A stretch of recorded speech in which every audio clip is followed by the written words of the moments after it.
Welcome to bird media. నేను మీ Pawan Krishnamurthy.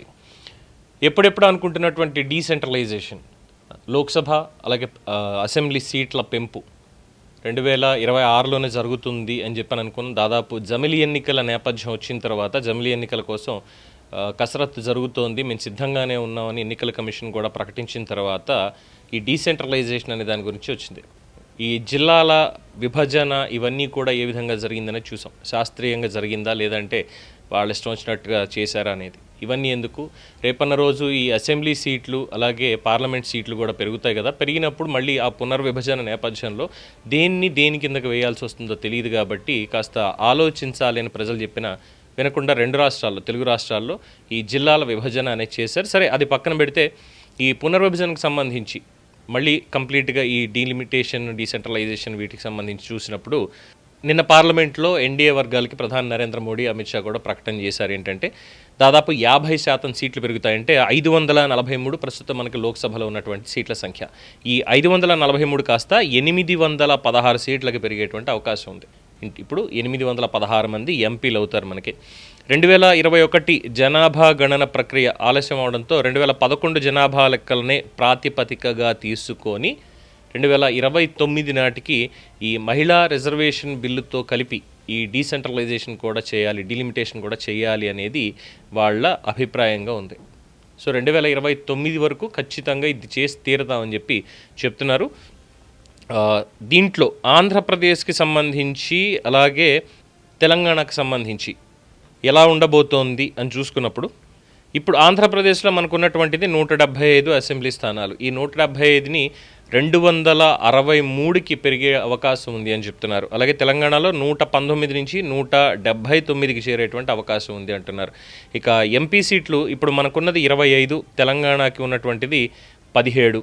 So ఈ మొత్తం మనకి 25 నుంచి 38కి అలాగే తెలంగాణలో 26కి చేరేటువంటి అవకాశం ఉంది. అంటే ఆంధ్రప్రదేశ్, తెలంగాణ రెండు తెలుగు రాష్ట్రాల ఎంపీలు కలుపుకున్నా కూడా మనకి ఇదొక 38, ఇదొక 26, 64 సీట్లు 64 సీట్లకు వస్తాయి.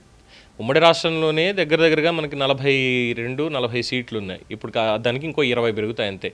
దక్షిణాదికి పెద్దగా పెరిగేది ఏం లేదు. కంపేర్ టు ఉత్తరాదికి కంపేర్ చేస్తే ఉత్తరాదిలోనే ఎక్కువగా పెరిగేటువంటి అవకాశం ఉంది అంటున్నారు. ఇది ఇక సౌత్ ఆధిపత్యం అనేది ఉండకూడదు, సౌత్ రిప్రజెంటేషన్ అనేది ఉండకూడదు అనే భావన కూడా చాలామంది అప్పట్లో వ్యక్తపరిచారు దీనికి సంబంధించి ఈ డీలిమిటేషన్లో. చూద్దాం మరి ఏమవుతుందనేది. అలాగే మహిళలకు కూడా దీంట్లో ఫిక్స్డ్గా ఇందులో స్థానాలు ఇచ్చి తీరాల్సిందే అని చెప్పి స్పష్టం చేస్తున్నారు. సో దేశవ్యాప్తంగా చూసినప్పుడు లోక్సభ స్థానాలు 273 పెరుగుతున్నాయి, మొత్తం 816కి. అందులో మహిళలకి 270 స్థానాలు దేశవ్యాప్తంగా. అలాగే అసెంబ్లీల దగ్గరకు వచ్చేసరికి మొత్తం 4123 దేశవ్యాప్తంగా ఉంటే ఇప్పుడు కొత్తగా పెరిగేవి ఇంకో 2062, మొత్తం 6185లో 2042 స్థానాలు 2042 స్థానాలు మహిళలకి మాత్రమే కేటాయింపు. అదే ఆంధ్రప్రదేశ్ దగ్గరకు వస్తే ఏపీ లోక్సభకు సంబంధించి మొత్తం 13 స్థానాలు వచ్చేసి మహిళలకే. ఏపీ అసెంబ్లీలో 87 స్థానాలు మహిళలకి. అలాగే తెలంగాణ దగ్గరకు వచ్చేసరికి 60 స్థానాలు మహిళలకి. లోక్సభకు వచ్చేసరికి 9 ఎంపీలు ఖచ్చితంగా మహిళలకే కేటాయింపు చేయాలి. ఇది ఉన్నటువంటి లెక్క. 800లో 270 అంటే ఆల్మోస్ట్ 1/4 స్థానం మహిళలకే కేటాయించారు. సో మహిళా శక్తికి ఈసారి పెద్దపీట వేస్తున్నారు అనేది మాత్రం చాలా స్పష్టంగా తెలుస్తోంది. సో ఈ విధంగా ఉండబోతోంది డీలిమిటేషన్కి సంబంధించి అనేది తెలుస్తున్నటువంటి అంశం. 33% రిజర్వేషన్ అనేది 2029 నుంచి పూర్తిగా అమలు చేయాలి అనేది కేంద్రం తీసుకున్నటువంటి నిర్ణయం. చూద్దాం ముందు దీంట్లో ఏమైనా చేర్పులు, మార్పులు ఉంటాయా, లేదు విపక్షాలు ఏమైనా అడ్డుపడి ఇలా కాదని మాట్లాడతాయా. అలాగే పెరిగేటువంటి స్థానాలు కంపారిటివ్లీ ఏ రాష్ట్రాల్లో ఎక్కడ పెరుగుతున్నాయి, గుజరాత్ తర్వాత మధ్యప్రదేశ్ అలాగే ఢిల్లీ, ఉత్తరప్రదేశ్ వీటికే పరిమితం ఎక్కువగా ఉంటాయా, మిగతా రాష్ట్రాల ప్రాతినిధ్యం లేకుండా ఈ 3 రాష్ట్రాలే దేశాన్ని డిసైడ్ చేస్తాయా, దేశ రాజకీయాలని అనేది కూడా డిస్కషన్ జరుగుతుంది. కాబట్టి మార్పులు చేర్పులు ఏముంటాయనేది లెట్స్ వెయిట్ అండ్ సీ.